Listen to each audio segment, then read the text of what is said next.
최근 청담동에서 아이유, 지코, 현우진과 같은 우리나라 최고 셀럽들이 가장 럭셔리하게 살고 있었던 초호화 하이엔드 오피스텔들. 그런데 이런 하이엔드 오피스텔들이 매물은 쌓여가고 있지만 거래는 뚝 끊겨버린 초유의 사태가 벌어지고 있다고 합니다. 뿐만 아니라 가장 최근 지어지고 있는 신축 오피스텔들마저 3년 4년씩 미분양 사태를 겪고 있다고 하는데요. 세상 사람들에게 럭셔리함으로만 잘 알려져 있던 하이엔드 오피스텔들에게 도대체 어떤 일이 있었던 걸까요? 포시와 함께 알아보도록 하겠습니다.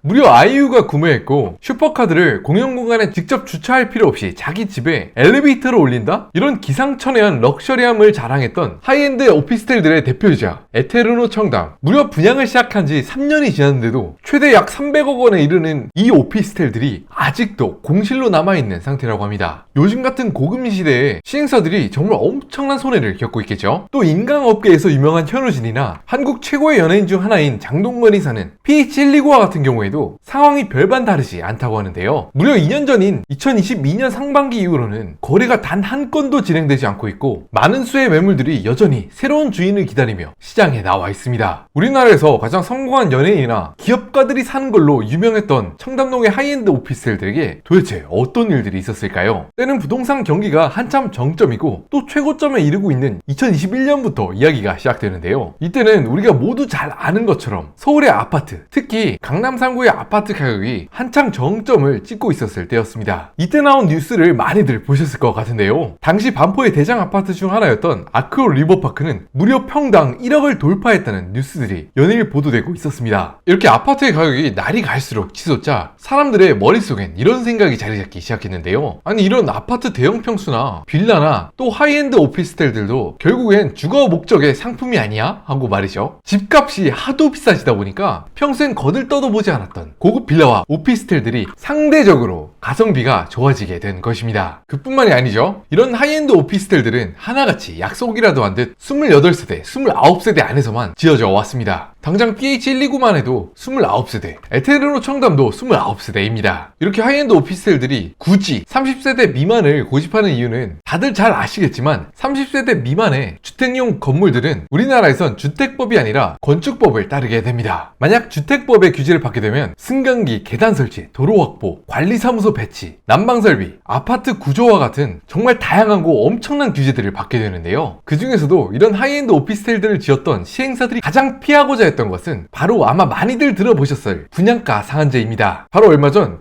국민적으로 엄청난 화제를 몰았던 메이플자이 청약. 처음에 정말 미래 도시의 조감도 그 자체인 디자인 계획을 보여주었었는데 결국 실제로 지어진 것은 아니 무슨 70년대 80년대도 아니고 강남 신축 아파트가 복도식이냐는 핀잔을 들을 정도로 당초 계획과 달리 충분한 고급화를 이끌어내는데 실패했습니다. 이런 결과는 시행사 입장에서 보면 어떻게 보면 당연한 결과이죠. 메이플자이의 바로 근처에 아파트들이 평당 1억이 넘는데 법적으로 분양가 상한제를 적용을 받아서 신축 아파트는 평당 7천만 원까지밖에 받을 수 없는 상황이라 아파트 구조나 건축에 있어서 충분히 고급화를 할 수 없는 구조입니다. 그런데 이와 반대로 이런 하이엔드 오피스텔들은 건축법의 규제를 받기 때문에 이런 분양가 상한제를 피할 수 있고 하이엔드 오피스텔들이 부동산 경기를 살짝 시차를 두고 본격적으로 급등하는 모습을 보여주고 있습니다. 실제로 청담동에 있는 하이엔드 오피스텔 뿐만 아니라 2022년 당시에는 서울이나 수도권에 위치해 있던 오피스텔들의 경쟁률이 정말 때 아닌 호황을 맞이했죠. 이렇게 돈이 쏟아져 오기 시작하니까 시행사들 입장에선 정신을 못 차렸습니다. 특히 청담동에 있던 하이엔드 오피스텔들은 분양가 상한제에 적용을 받지 않은 지역들이었기 때문에 150억, 200억으로 빌라를 팔아도 완판이 나버리고 마니까 이때부터 정신줄을 놓아버렸죠. 우리 오피스텔은 아이유가 산다. 또 어떤 오피스텔은 슈퍼카가 내 집 안으로 들어온다. 이런 미친듯한 럭셔리한 마케팅을 펼치는 시행사들이 우죽순 생기기 시작했습니다. 특히 당시만 하더라도 코인이나 여러 자산 호황기의 중심이었기 때문에 그래도 29세대 정도는 팔리지 않을까? 우리나라 부자 엄청 많잖아 라는 행복 회로를 시행사들이 돌리기 시작했었는데 그런데 역시나 영원한 건 없습니다. 이렇게 호황일 줄만 알았던 아파트 시장에 우리 파월 선생님께서 등장하셨죠. 그리고 그 이후 이야기는 우리가 아주 너무나 잘 알고 있습니다. 특히 하이엔드 오피스텔들 같은 경우에는 이런 고금리 시대에 직격탄을 맞았다고 할 수가 있는데 현재 호가만 존재하고 실거래는 전혀 이루어지지 않고 있는 상황이라고 합니다. 투자자들도 투자자들이지만 무려 4년이 지나도 분양되지 않는 이런 엄청난 금액대의 오피스텔들 때문에 시행사들은 부도 직전에 위기를 겪고 있는 회사들도 있다고 합니다. 그럼 이쯤에서 이런 생각이 듭니다. 누가 누굴 걱정해주냐 하는 생각은 들지만 이런 고급 빌라와 오피스텔들의 미래는 어떻게 될까요? 세상은 변수가 굉장히 많기에 정확히 예측하는 것은 어려울 수 있겠으나 저는 개인적으로 비관적으로 바라보는 편입니다. 언제나 통용되는 법칙이 있죠. 어떤 재화나 서비스든 귀해지면 비싸지고 흔해지면 싸진다. 이런 하이엔드 오피스텔들은 아무리 핵심 지역이라고는 하나 대지 면적이 1000평 이하, 심지어는 200평, 300평만 구해도 시행사들이 하이엔드 오피스텔들을 사업성만 맞으면 정말 언제든지 공급을 할 수가 있습니다. 그런데 이런 대단지 규모의 아파트들은 아무리 부동산 경기가 호황이라 할지라도 그 어마어마한 규모의 땅을 서로 이해관계가 다른 사람들의 의견을 합치시켜서 부동산 시장에 공급하기까지 정말 너무나 많은 난관들이 있습니다. 실제로 청담동의 하이엔드 오피스텔 중에서 대지 면적이 상당히 큰 편이라는 PH129가 1000평 내외의 대지 면적을 가지는 것을 확인할 수가 있는데, 인근에 있는 한양아파트 1차에 비하면 30분의 1밖에 안 되는 모습을 보여주고 있죠. 또한 반포의 대장 아파트들 중 하나인 레미안 원밸리에 같은 경우에는 대지 면적이 무려 12만 제곱미터, PH129의 무려 40배가 넘는 모습을 보여주고 있습니다. 그런데 굉장히 재밌는 게, 같은 시각 일본에선 전 세계적인 고금리 시대를 무시하고 그야말로 폭등장 그 자체라고 하는데요. 미나토구에 있는 한 펜트하우스의 맨션이 우리나라 돈으로 무려 3천억 원에 거래되고 있다고도 합니다. 괜히 일본을 두고 갈라파고스의 나라다 하는 게 아닌 것 같습니다.